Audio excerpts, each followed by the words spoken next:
Hello guys, how we doing? Welcome back to the Three Hammers. It's Luke here. Thank you yesterday for all the amazing comments and likes and stuff on that opinion piece on David Moyes. Really appreciate that. And if you are new watching this, please subscribe. The breaking news yesterday, I won't insult you and think you haven't seen it. Ruben Amorim, or Amorim, I've got to learn how to pronounce that name in case he does become our manager. Look, I'm not going to insult you and say you haven't seen it. Like I say, breaking news last night was that West Ham are in discussions with Amorim, who is arguably one of the most exciting young coaches in world football at the moment. You know, him and Xabi Alonso, you know, big names that were linked with Liverpool to replace Jurgen Klopp. All the rumours are that he maybe doesn't quite fancy Liverpool and sees it as sort of a bit of a poison chalice. Again, it is, you know, we've seen it with the man who replaced Fergie, the man who replaced Arsene Wenger. You know, Klopp is the next one, and then Pep will be the one after that. It's such a hard job to step into, and maybe he, at the age of 39, he's still very young in manager terms. You know, these managers go on to 60, 70 years old, some of them, and maybe he sees that. Maybe, you know, if it is believable, which I do think there's something in it, because of the fact that he's got on a plane yesterday, you know, and he's on his way, by all accounts, to London to have talks with us. Maybe he sees West Ham as a slightly better project in terms of a stepping stone for his career, knowing that he will get those opportunities again. You know, if he does well at West Ham, you know, Liverpool's and the Real Madrid's or whatever of this world, if his aspirations are that high, those opportunities come. What I like about this, if it is true, I'll go into whether I think it's true or not, and whether I think it will happen a little bit later in the video. But what I like about this guy is he's young. You know, too many times you have this merry-go-round of managers, the Steve Bruce, the Allardyce, at times Mark Hughes, David Moyes, and then, you know, it's always managers, for West Ham anyway, that are out of jobs. And there's a reason managers are out of jobs. There's a reason that West Ham always go to 5th, 6th, 7th choice, because we don't go and get managers out of clubs. You know, it's always baffled me. I think it baffles a lot of West Ham fans that you will go and buy a player and pay him to get him out of a club, but the most important man at any football team is the manager. At the end of the day, it's their ethos, it's their image, it's what they instill. So go and get a manager out of a club.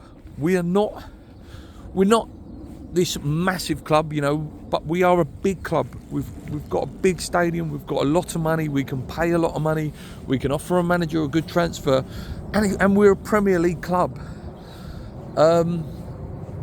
By all accounts, if we were to go get him, his buyout clause is around, I think it was something about 12.5, maybe 13.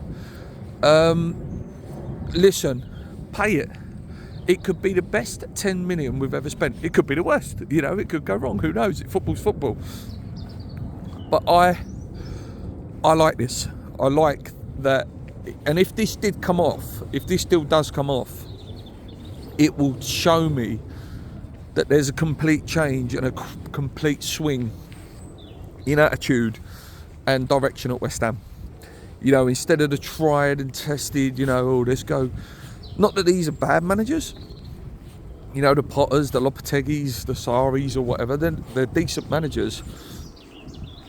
But, you know, some of them, most of them are out of jobs. And it's just the cheaper option all the time. Go and get Ruben. Go and get Ruben. Give him what he wants. You know, really make this exciting project at West Ham. You know, we'll buy into it. West Ham fans will buy into it. We'll give him time. We will give him time. You know, if we see, you know, progression in the football, and he's got a real good record of playing young kids. You know, he likes that development of players, and his win record is ridiculous. Like, and he's club career, 72% win percentages over his management career.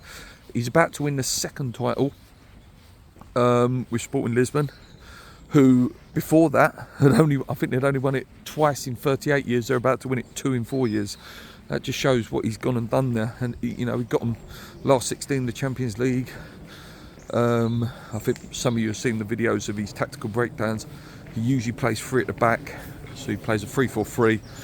Again, very fluid. A lot of these Portuguese managers are like that now. That fluid with the wing backs that become wingers and can drop into full-back positions. It was incredibly exciting out of the blue news yesterday. I'm not gonna get too excited because it's West Ham, and if anyone can blow it, it's West Ham. But if Big Tim's over, Tim with his scarf, the magic scarf, is talking to him and can sell this project, and Sullivan has taken a step back and done what probably the best thing he could do now going forward is step back and let proper football people run our football team, and get a manager that can work with a coaching team and scouts, and we could be in for something really, really good. I'm not saying win trophies, but I'm saying have a team that's really attractive and run better, and players that have resale value and the development of youth. And the thing is as well with Ruben Amorim, if he is successful, it's only benefits West Ham. If he is good and is courted by a Liverpool, a Real Madrid, etc., in the future, or let's say he has fantastic. Pep Guardiola goes and Man City one. Let's just hypothetically speaking, West Ham can instill a massive buyout of his contract and his coaching setup, and then we make money anyway to go and buy one. And if we become this fluid thing where a coach is just a coach, and there's someone that can step in, like how Brighton have run. They're always looking for the next coach, even how good De Zerbi's been and how good Potter was. They're always looking for the next one.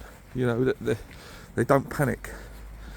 Yeah, this would be amazing, honestly amazing. And if you could bring over some of these players, Marcus Edwards, the winger, he's really exciting. That would be a brilliant signing. But yeah, keep your eyes open on this. Like I say, the fact that he's in the country, flew over last night, has given his players 2 days off. He's in the country now for a day and a half or whatever it is till he has to go back. Come on, West Ham, please pull this off. Please, it would be so exciting. Get it done. Let Moyes do what he's got to do, whether he stands to the end of the season or whatever. Just please get this done, West Ham. Come on, you Irons. Keep believing. Maybe we're going to have something really good to look forward to in the next couple of weeks.